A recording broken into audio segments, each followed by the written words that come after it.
지난주에 저는 여러분들에게 선악과의 의미와 그 반전의 역사에 대해서 말씀을 드렸습니다. 사람은 하나님의 영광, 즉 하나님이 어떤 분이신지를 나타내 보여주시기 위해서 지으셨습니다. 그리고 하나님의 이 영광을 나타내도록 하기 위해서 사람이 어떻게 살아야 되는지를 깨우쳐 주시기 위해서 선악과를 우리에게 보여주셨습니다. 선악과는 우리가 어떻게 살아야 하나님을 나타내는 자로 빚어지는지를, 성장하는지를, 열매 맺는지를 보여주는 그런 상징입니다. 선악과의 뜻은 선과 악을 분별하게 하는 나무라는 뜻이죠. 하나님께서 우리에게 선악과를 놓으신 것은 인생은 끊임없이 자기에게 선, 좋은 것, 악, 나쁜 것을 가려서 선은 취하고 악은 버리도록 사는 것입니다. 선을 취하고 악을 버리는 것을 성경은 지혜라고 하고, 좋은 것, 선은 버리고 악한 것은 취하는 것을 어리석음이라고 이렇게 얘기합니다. 그러면 어떻게 우리가 우리의 환경 속에서 하나님께서 조성하시는 모든 환경의 내용들 중에서 선한 것을 취하고 악한 것을 버릴 수 있는가? 그것은 하나님의 말씀을 듣고 이해하고 깨달음으로 말미암아 분별하는 것입니다. 그래서 선악을 분별하는 기준은 하나님의 말씀을 잘 듣고 깨닫는 데에서 시작되는 것입니다. 그런데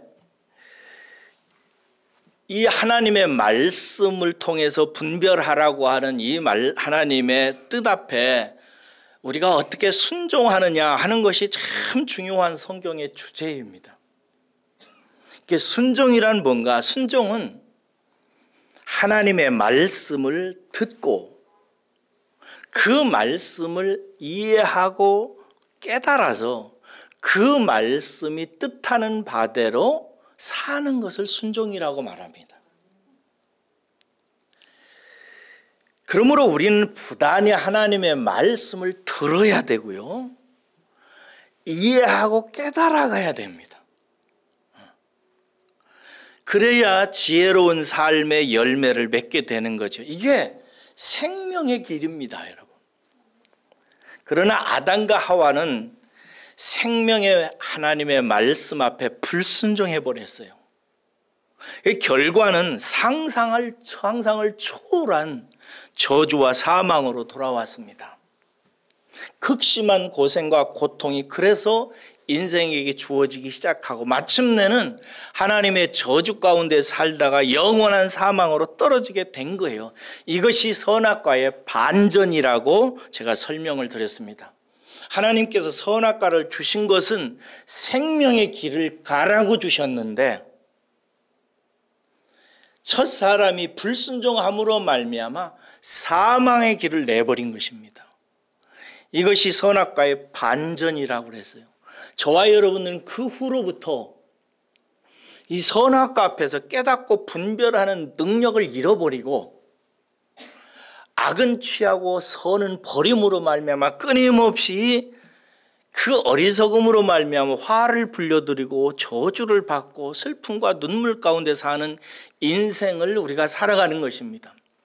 사랑하는 여러분, 이런 죄의 삶에서 정말 구원받고 싶다면, 그래서 하나님께서 우리를 창조하신 목적 그대로 내가 하나님을 나타내는 사람이 되기를 정말 원하신다면 오늘 드리는 이 반전의 복음을 잘 들으시고 깨달으시고 여러분들이 순종하시기를 주의 이름으로 축원합니다. 이 반전의 복음은 어떻게 시작됐냐면요, 하나님께서 당신의 아들을 십자가에 죽게 하시는 사건, 아들의 십자가를 통해서 나타내셨습니다. 17절 보시기 바랍니다. 거기 보면은 예수께서 자기의 십자가를 지시고라는 부분이 있어요. 이 부분을 주목해 보세요. 여러분, 사실대로 말하자면 십자가는 예수의 것이 될 수 없습니다. 그렇죠? 예수님은 죄가 없으세요. 그러므로 이 말씀은 예수의 죽으심이 우리를 대속하기 위한 죽음이라는 사실을 우리에게 알려줍니다. 예수님이 죽으신 것은 예수님이 사랑하시는 당신에게 속한 자기 백성을 죄를 대속하기 위해서 받아들인 십자가라서 자기의 십자가가 그런 뜻입니다. 18절 보세요. 이렇게 대속을 위한 자기 십자가를 지신 예수님의 모습이 나와요. 어떻게 십자가에 달렸나요? 양편에 강도가 있고 그 가운데 예수님이 십자가에 달려 죽으십니다. 도저히 용서받을 수 없는 죄인 가운데 못 박히셨어요. 흉악한 강도들 가운데 못 박히신 예수의 모습은 그야말로 죄인 중에 괴수의 모습입니다. 괴수라는 말의 뜻을 아시는지 모르겠어요. 괴수라는 말은 악인들이 짓는 모든 악행의 배후를 조종한 실체, 배후 조종자를 뜻합니다. 그러니까 죄인의 앞잡이라는 뜻을 갖고 있어요. 고린도후서 5장 21절에 이런 말씀이 있는데 진짜 의미가 있어요. 하나님께서 죄를 알지 못한 그분을 우리를 위해 죄가 되게 하셨다라고 되어 있어요. 그분을, 죄를 알지도 못한 그분을 우리를 위해서 뭐가 되게 하셨다고요?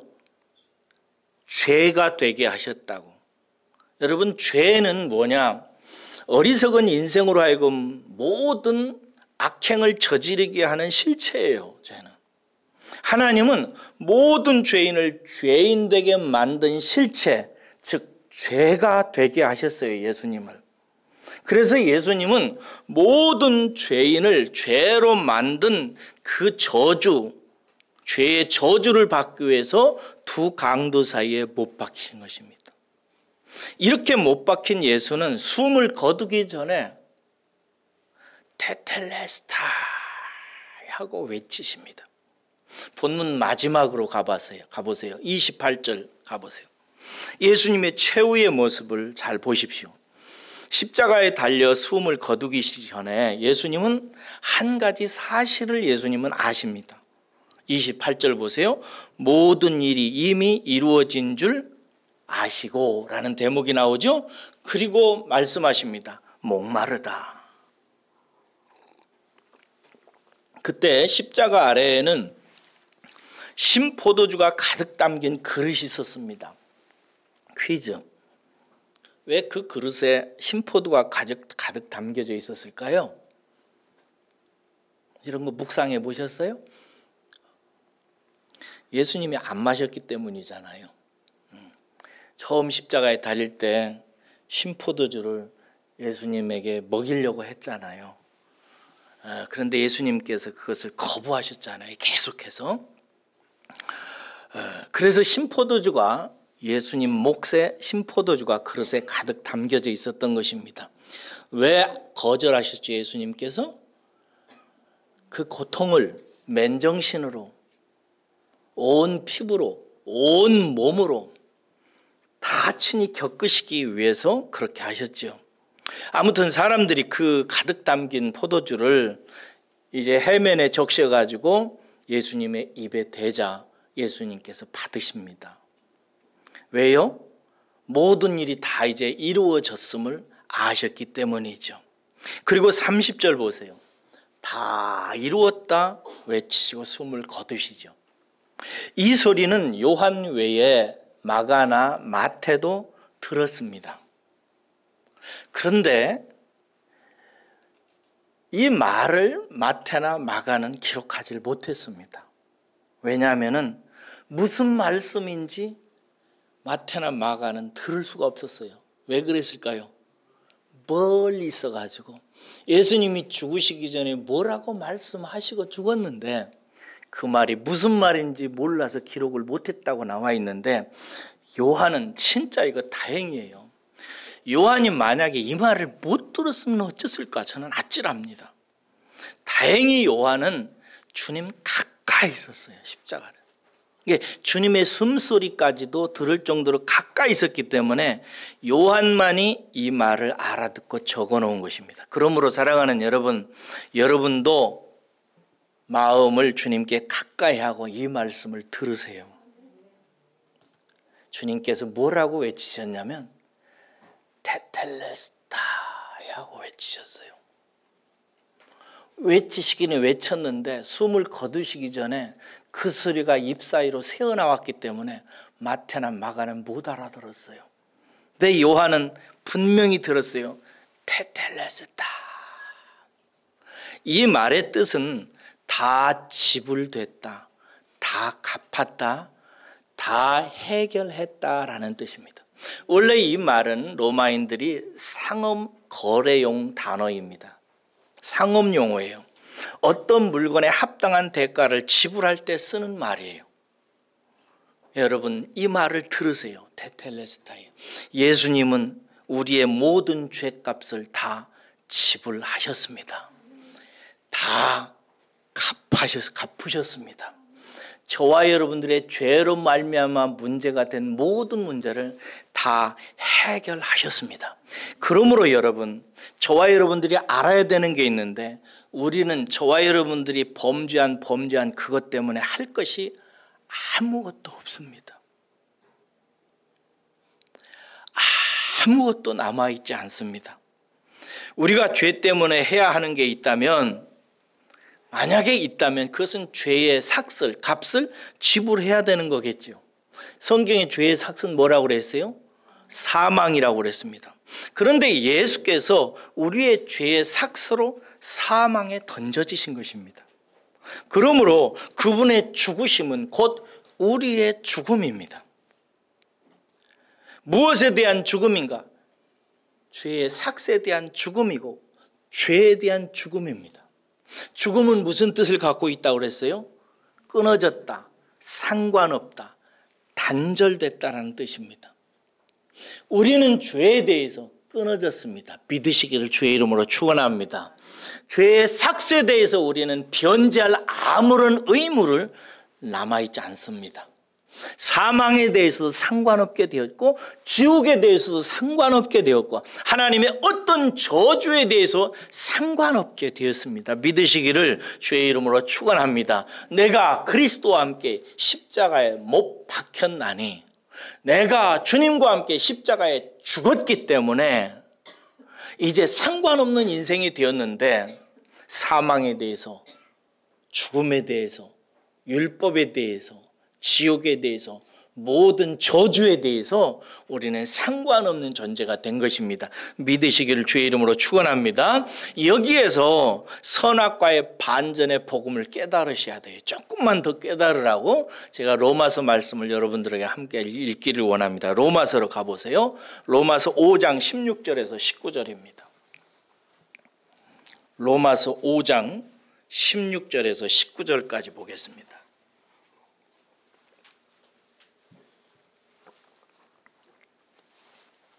제가 읽으면서 설명드릴 테니까 보십시오. 로마서 5장 16절에서 19절입니다.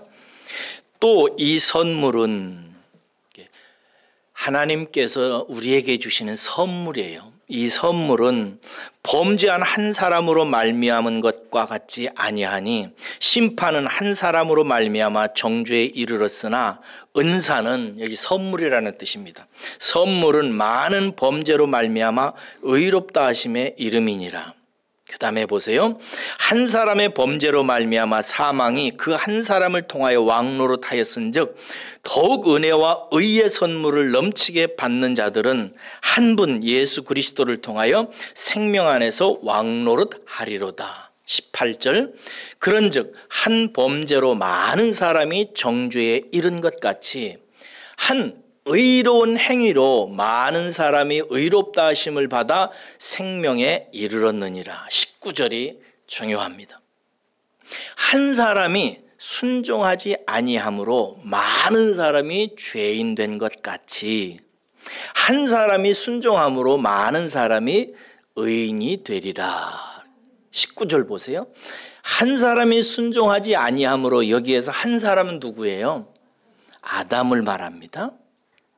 아담 때문에 많은 사람이 죄인이 되었어요. 그렇게 한 사람이 순종하지 않아서 죄인 된 것 같이 뒤에 한 사람이 순종함으로 할 때 여기서 한 사람은 누구예요?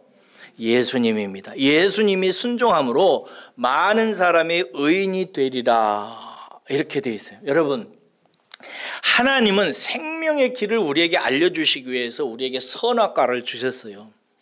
그러나 한 사람이 말씀에 순종하지 않으므로 생명의 길을 가게 하기 위해서 허락된 선악과가 사망과 저주의 길을 내놨어요. 이것이 첫 번째 선악과의 반전입니다. 선악과는 그것을 위해서 낸 게 아니에요. 그런데 첫 번째, 한 사람이 순종하지 아니함으로 말미암아 생명의 길로 가게 하기 위해서 하나님께서 주신 선악과가 사망의 길을 내버린 거예요. 이제 다시 19절 보세요. 로마서 아까 읽었던 거기 보면 한 사람이 순종하지 않으므로 많은 사람이 죄인 된 것 같이 한 사람이 예수님께서 순종함으로써 많은 사람이 의인의 길을 얻게 된 것입니다. 여러분, 주님은 이 세상에 왜 오셨는가? 순종하기 위해서 오신 것입니다. 왜 순종해야 되는가? 첫사람 아담이 순종하지 않아서 사망의 길을 내놨기 때문에 선악과로. 예수님은 다시 오셔서 그 선악과로 말미암아 선악을 알게 하는 인간의 삶을 통해서 하나님의 영광을 나타내는 의로운 자가 되게 하기 위해서 또 하나의 순종이 필요해서 오신 것입니다. 그래서 예수님은 순종하기 위해서 오신 거예요. 순종이 뭐라고 그랬어요? 이 말을 잘 알아들여요. 순종과 복종의 차이를 잘 아세요. 순종은 하나님의 말씀을 뭐하고? 듣고 들어야 돼요. 듣고 그 다음에 뭐예요? 깨달아야 되는 거예요. 듣고 깨달은 다음에 그 말씀이 의도하는 뜻을 따라 행동으로 옮기는 인격적인 삶을 말해요. 이게 순종이에요. 이게 예수님께서 뭘 하셨는가? 순종하셨단 말이에요. 무슨 말씀을? 너는 첫사람 아담이 실패한 것을 다시 선악과를 반전시키기 위해서 내가 너에게 준 너의 자녀들을, 백성들을 다시 살리기 위해서 네가 십자가를 져야 된다. 십자가에서 죽어야 된다는 말씀을 하나님께 들은 거예요. 그리고 그 말씀에 순종하신 거예요. 순종하기 위해서 예수님께서 어떻게 하셨어요? 말씀을 들은 거예요. 태어나서 어렸을 때부터. 끊임없이 말씀을 듣고 깨달은 것입니다. 그리고 그 깨달은 그대로 인격적으로 행동을 하심으로 말미암아 그에게 붙은 모든 많은 사람들에게 의의 길을 냈던 것입니다. 그리고 숨을 거두시기 전에 예수님께서 다 이루었다, 테텔레스타 하고 외치신 거예요. 이것이 선악과의 두 번째 반전, 선악과 복음의 반전입니다. 첫사람의 불순종 때문에 선악과는 사망의 길을 냈지만 둘째 사람 예수님께서 순종하심으로 말미암아 선악과는 우리에게 다시 생명의 길이 된 것입니다. 할렐루야. 선악과는 우리를 이제 패망하고 어렵게 만들고 고통스럽게 하는 것이 아니라 예수 그리스도로 말미암아 선악과는 우리에게 생명이 된 것입니다. 생명의 길을 인도하게 됐어요.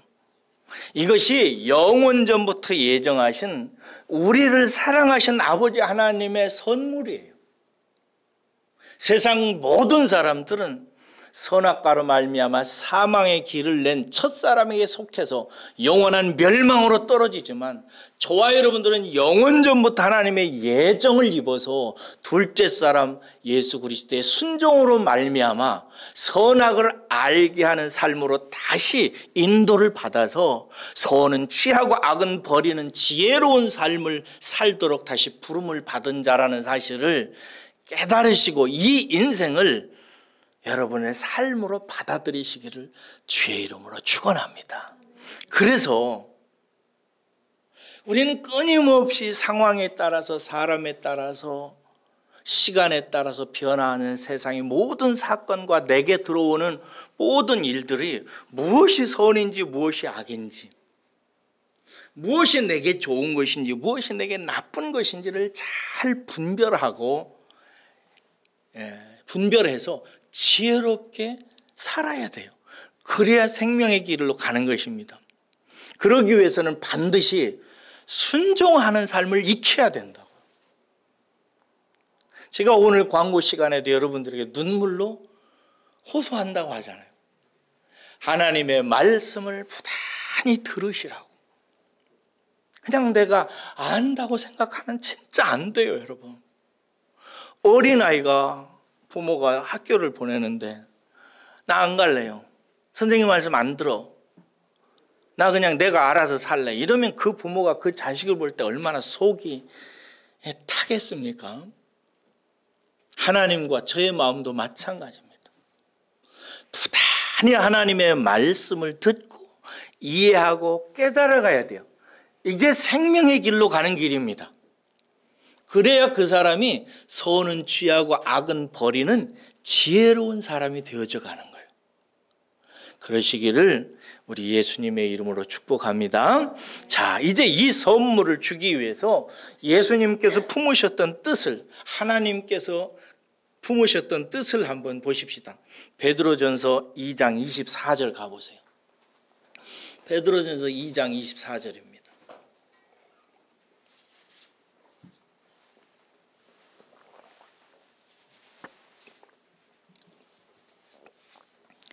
베드로전서 2장 24절입니다. 함께 읽을까요? 시작. 친히 나무에 달려 그 몸으로 우리 죄를 담당하셨으니 이는 우리로 죄에 대하여 죽고 의에 대하여 살게 하려 하심이라. 자, 보세요. 친히 나무에 달려 그 몸으로 우리의 죄를 담당하신, 저주받았다는 얘기죠. 나무에 달린 자마다 신명기서에 보면은 다 저주를 받는다. 예수님께서 그 몸으로 죄를 담당하셔서 저주를 받으셨다고 얘기하면서 이는, 그 목적에 대해서 얘기합니다. 이는 우리로 죄에 대하여 뭐하고? 죽고 의에 대하여 살게 하려 함이라. 이렇게 되어 있어요. 저를 보세요. 첫째는 죄에 대해서 죽는 것입니다. 그럼 죄가 뭐예요?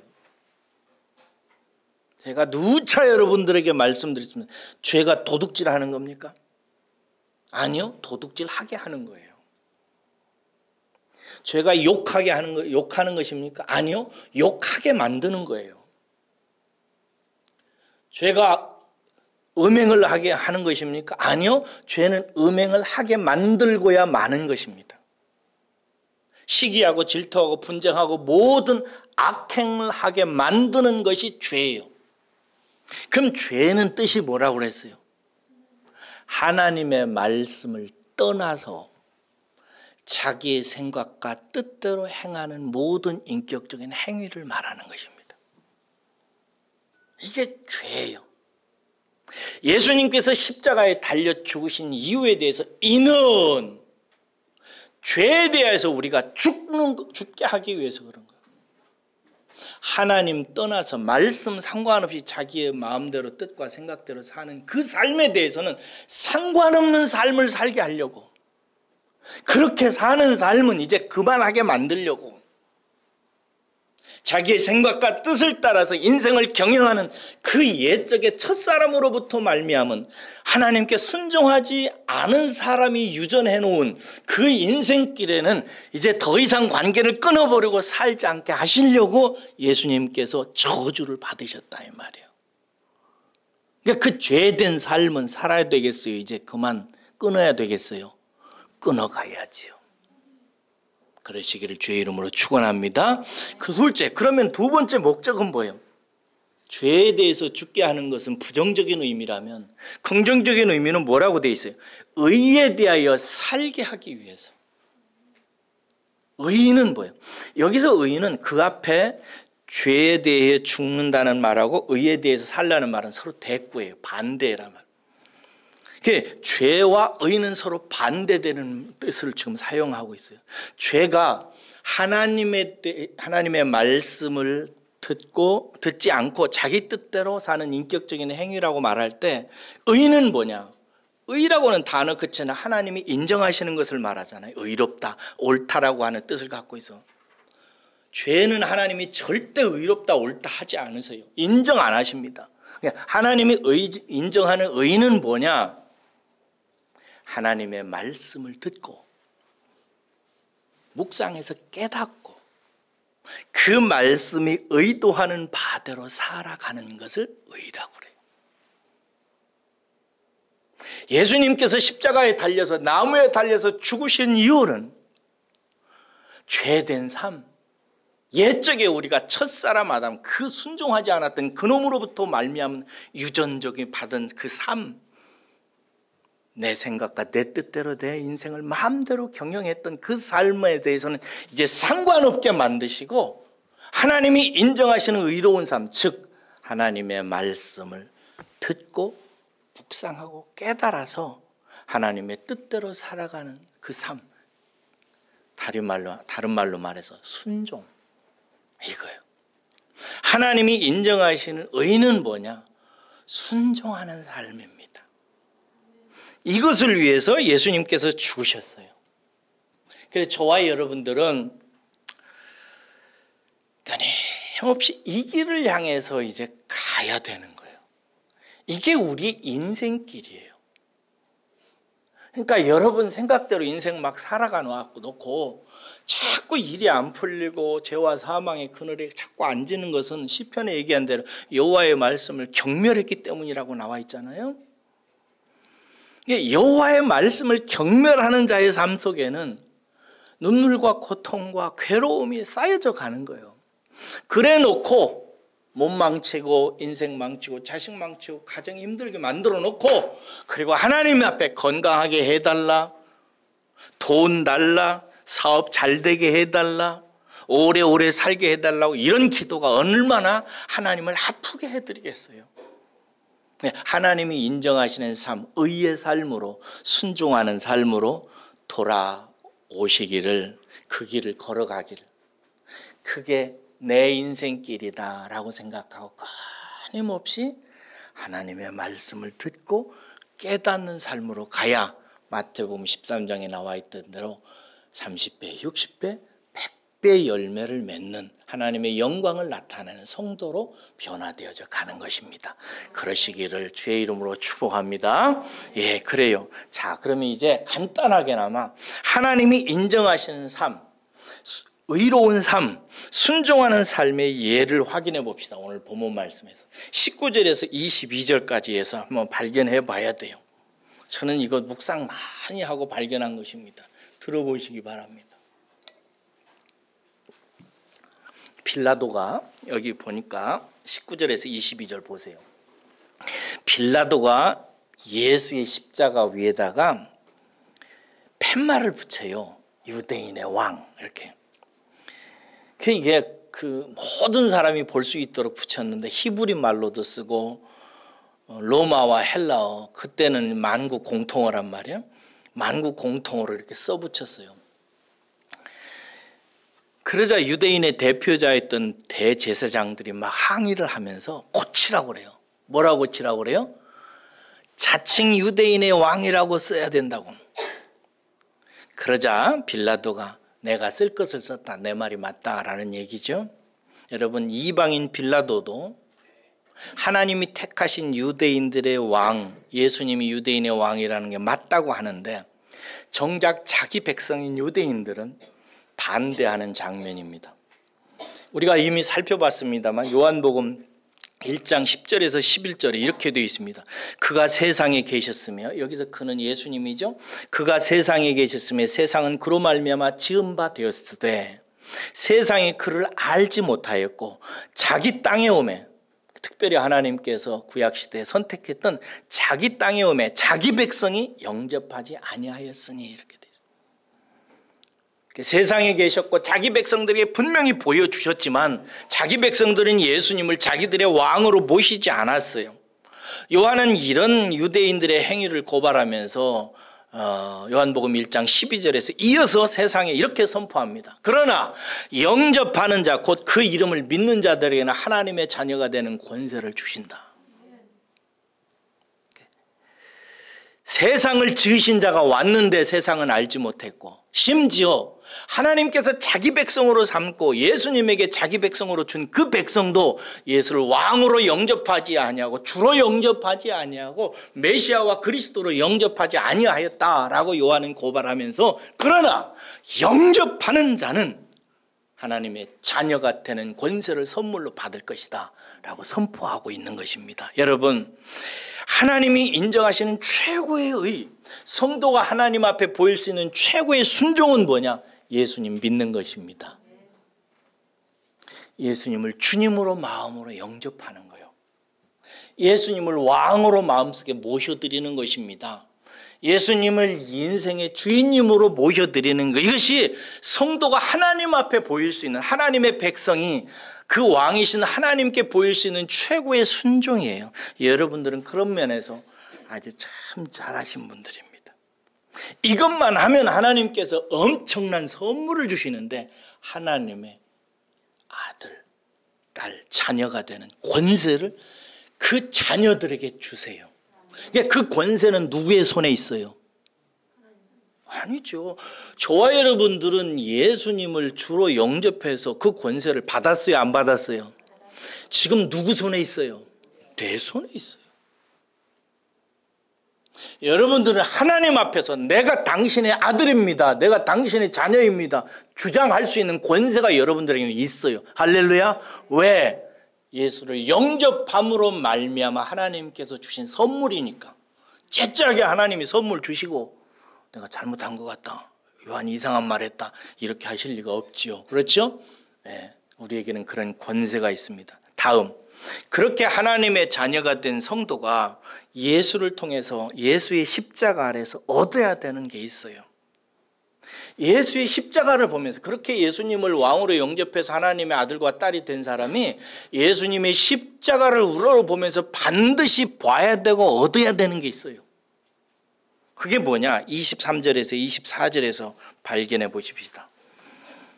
23절에서 24절을 보세요. 대략 거기 보니까 예수를 십자가에 못 박은 군인들이 십자가 아래에서 희한한 일을 하죠. 마태와 마가와 누가는 이 부분을 그냥 제비 뽑았다라고만 얘기했어요.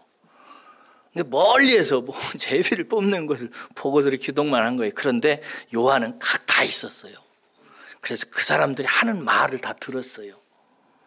요한은 일단 그 사람들이 겉옷을 네 깃으로 나눠가지고 각자 하나씩 가졌어요. 그게 군인들은 모두 몇 명이었다? 네. 근데 이제 문제는 속옷이었어요. 예수님을 속옷을 벗기셨습니다. 속옷을 있는데 속옷을 서로 가지려고 싸우는 얘기를 쓰고 있어요. 이게 왜 싸워요? 이게 호로 되어 있다, 통으로 되어 있다 이 말이에요. 원피스라고 나요? 그런 걸 속옷이 하나로 되어 있어요. 그래서 이걸 찢어야 나누어 갔는데 찢으면 그거 소용없잖아요. 그러니까 서로가 갖겠다고 쌈질을 하다가 싸움을 하다가 제비를 뽑은 거예요. 제비를 뽑아가지고 한 사람에게 몰아주는 거예요. 대량 생산이 없던 수공업 시절에 당연히 옷은 귀했습니다. 여러분 고대 전쟁에 보면은 폐잔병들, 죽은 폐잔병들의 옷에서 옷과 신발을 벗기는 것을 보셨죠. 하나라도 챙기려고. 그렇게 옷가지를 챙기던 병사들이 속옷이 통옷이니까 이것 가지고 서로 갖겠다고 싸우다가 결국 제비 뽑아서 한 사람에게 몰아주는 얘기예요. 여러분 가만히 보세요. 얼마나 비참하고 얼마나 처참합니까?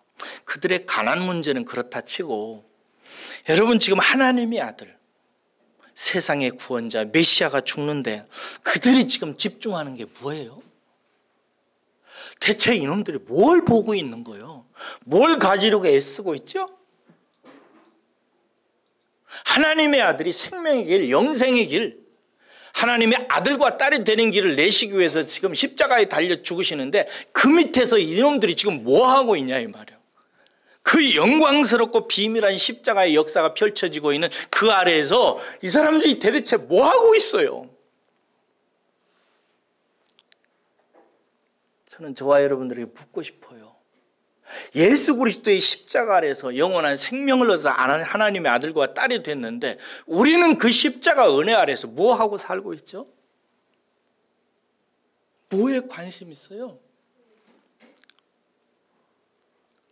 우리는 이 로마 병사들의 모습을 보면서 십자가 아래 은혜 아래 부름을 받은 우리들이 무엇에 몰입하고 뭘 추구해야 되는지를 봐야 돼요.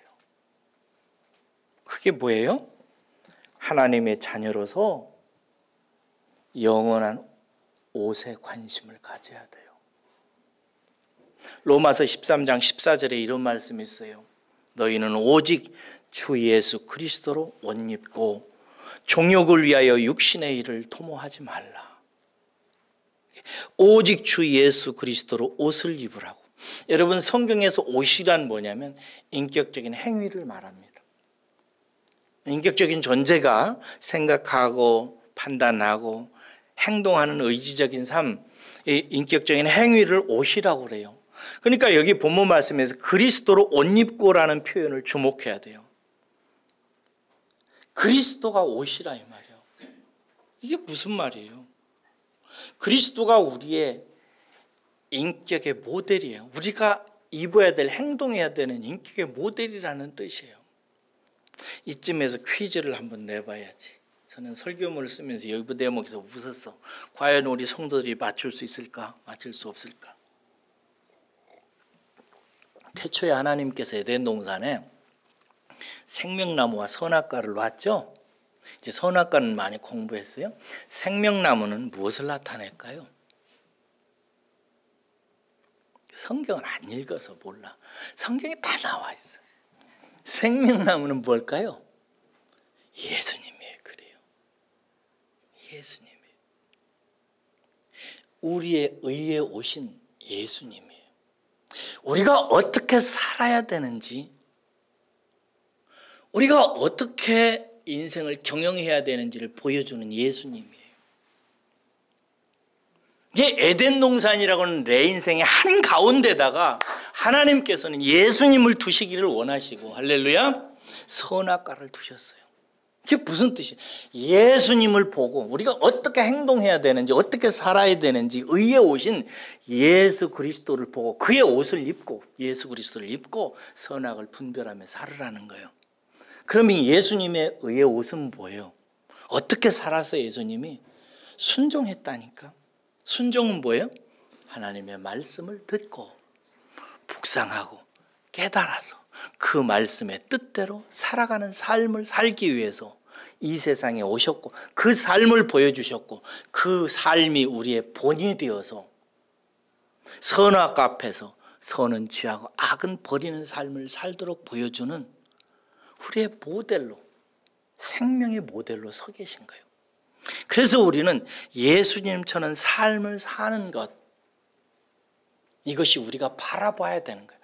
십자가 아래에서 하나님의 선물을 받아서 하나님의 아들과 딸이 된 사람들이 몸에 입으려고 하는 인격의 옷을 예수 그리스도의 삶을 보면서 나도 저런 삶을 살아야 돼요 라고 바라보라는 거예요. 끊임없이 그리스도를 바라보라는 거예요. 이것이 하나님께서 사랑하는 자녀들에게 순종하는 삶의 모델로 예수님을 보신 목적이에요. 이게 에덴 동산의 생명나무의 비밀이에요. 결국 우리 모두는 첫 번째 사람이 불순종함으로 말미암아 선악을 알게 하는 나무가 사망을 내서 결국 사마 앞에 도착하고 영원한 지옥에 갈 수밖에 없었는데 하나님께서 아들 예수 그리스도를 보여주셔서 선악과를 통해서 생명의 삶을 사는 비결을 우리에게 보여주셨어요. 먼저 예수님이 순종하셔서 우리의 죄의 삭스를 담당하게 하시고 우리로 하여금 우리의 삶의 에덴 동산에서 어떻게 살아야 되는지를, 우리의 삶의 반경인 에덴 동산 한가운데 생명나무를 두셨어요. 생명나무는 예수님이에요.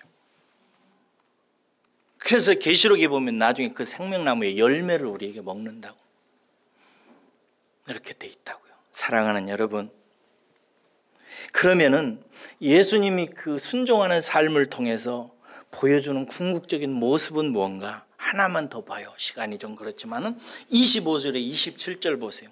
예수님의 삶의 단편을 보여주는 대목이 나와요. 25절에서 27절 대략 보세요. 예수님은요, 십자가 곁에 와 계신 어머니를 보세요. 그리고 이렇게 말씀하세요. 여자여 보소서 아들이니이다. 이렇게. 참 신비한 문장입니다. 여자여라는, 예수님을 여자여라고. 이건 무슨 뜻이에요? 한 인간으로서의 마리아와 메시아로서의 예수님과의 공적인 관계를 분명히 선을 긋습니다. 여자여. 예수님은 한 여자에 불과해요. 그죠? 예수님이 아니고 마리아가. 네. 두 번째, 아들이니다. 이 말은 뭔 말이에요? 그 어머니와 내가 사적인 관계에서, 인간적인 관계에서 어머니와 모자지간임을 얘기하는 것입니다. 여자애는 공적인 관계를, 아들입니다라는 말은 사적인 관계를 얘기해요. 이 두 관계를 예수님은 죽는 순간에도 잊어버리지 않고 얘기해요. 그러면서 요한에게 이런 말을 합니다. 네 어머니다. 이렇게. 예수님은 돌아가시기 전에 메시아로서 모든 인생과의 관계는 공적인 관계를 잘 인식하고 있었을 뿐만 아니라 자기의 사적인 관계, 자기의 끝까지 사랑해야 되는 사람, 어머니를 기억하고 있었고 요한에게 최선의 부탁을 하는 것입니다. 요한아, 네 어머니다. 그러자 요한은 나중에 어떻게 했다고 그랬어요? 자기 집에 어머니를 보셔요. 여기에서 우리는 요한이 말했던 한 성경 구절을 떠올립니다. 주께서 자기 백성을 사랑하시되, 자기에게 속한 자들을 사랑하시되 어떻게 사랑하셨다고요? 끝까지 사랑하셨다는 말씀을 떠올립니다. 최후의 순간까지 주님은 사랑하시기를 다 하셨습니다. 공적인 사역을 하기 위해서 모든 백성의 메시아로서, 왕으로서 십자가에 달려 죽는 그 공적인 사역을 마치면서 끝까지, 마지막까지 자기가 사랑해야 되는 자를 보시고 끝까지 사랑하시기를 다 하시는 모습을 봅니다. 여러분, 사랑하는 자녀가 그리스도로 옷 입고 예수님을 본받으려고 바라볼 때 예수님의 무엇을 봐야 되는가? 그 핵심적인 모습을 봐야 돼요. 그것은 뭐예요? 자기에게 속한 사람을 끝까지 사랑하는 모습입니다. 예수님께서 우리에게 가르쳐 주신 계명은 뭐예요? 내 하나님 여호와를 목숨을 다해 뜻을 다해 사랑하라 라고 하시면, 두 번째는 뭐라고 그랬어요? 이와 같이 내 이웃을, 사람을 사랑하라고 하셨어요. 이것이 모든 율법과 선지자의 대강령이라고 그랬어요. 이 예수님을 의의 옷으로 입는다고 할 때 예수님처럼 사는 삶을 본받는다는 뜻이에요. 예수님처럼 사는 삶은 뭔가? 자기에게 속한 사람, 하나님께서 이 사람도 사랑해라 맡긴 사람을 끝까지 사랑하는 모습입니다. 인생의 열매는 사랑인 것입니다. 이 말씀에 순종해야 될 줄로 믿습니다. 사랑하는 여러분, 이제 말씀을 줬습니다. 선악과의 반전이라는 제목으로 두 번의 말씀을 드렸는데, 하나님께서는 우리를 지을 때 하나님의 영광을 위해서 지으셨다고 했어요. 하나님의 영광은 하나님의 하나님다우심이 나타나는 것을 말합니다. 피조물을 통해서. 하나님은 우리를 당신의 인격의 피조물로 지으셔서 우리를 통해서 하나님이 어떤 분이신지를 나타내기 위해서, 그래야 우리의 자녀들도 우리 사회도 우리나라도 행복하게 살기 때문에 우리로 하여금 하나님을 나타내기 위해서 우리를 지으셨어요. 그러면 어떻게 나타낼 수 있는가? 선악과를 통해서 우리는 알 수 있어요. 끊임없이 우리의 삶에 내가 경험하는 사건과 환경과 때를 따라서 사람에 따라서 일어나는 모든 일들 속에서 무엇이 내게 유익한지, 무엇이 내 자식에게 유익한지, 무엇이 내 가정에 유익한지, 무엇이 교회와 세상에 유익한지를 늘 분별해서 선한 것은 취하고 악한 것은 버려야 돼요. 그런데 나 스스로는 그게 안 돼요. 여기서 사망의 길을 낸 자가 아담이에요. 첫사람. 그 길을 따라가면 안 돼요. 예수님은 하나님의 말씀에 순종합니다. 선악을 분별하는 유일한 기준이 하나님의 말씀이기 때문에, 그래서 예수님이 이 세상에 오셔서 하나님의 말씀에 순종해서 생명의 열매를 내는 본을 보이셨어요. 그래서 예수님을 임금님으로 왕으로 모셔서 하나님의 아들과 딸이 된 사람들에게 여전히 생명나무로 서 계셔서 어떻게 선악을 분별하고 지혜롭게 살아서 하나님의 영광을 나타내서 하나님의 뜻을 최종적으로 완성할 수 있는 생명나무로 우리 앞에 우뚝 서 있습니다. 그리고 요한계시록에 가보면 그 생명나무의 과실을 모든 사람이 영원히 먹게 되어 있습니다. 천국은 예수님의 모델을 따라 사는 하나님 나라의 백성들로 가득 찬 나라인 것입니다. 그것을 지금부터 훈련하고 순종하라는 거예요. 순종이 뭐예요? 예수님처럼 하나님의 말씀을 열심히 듣고 깨닫고 그 말씀을 따라 살아가는 거예요. 그 삶을 훈련하셔야 돼요. 열심히 해야 돼요. 이게 경건이에요. 경건한 사람, 예수님 닮는 사람이 되어 가셔야 돼요. 이게 저와 여러분들이 하나님께 창조함을 받아서 살아가야 되는 인생 길이에요. 이걸 받아들이셔야 돼요. 아, 이 길이 내가 가야 되는 길이구나. 그렇게 받아들이시고 그 삶을 따라가시기를 주의 이름으로 축복합니다. 기도하겠습니다.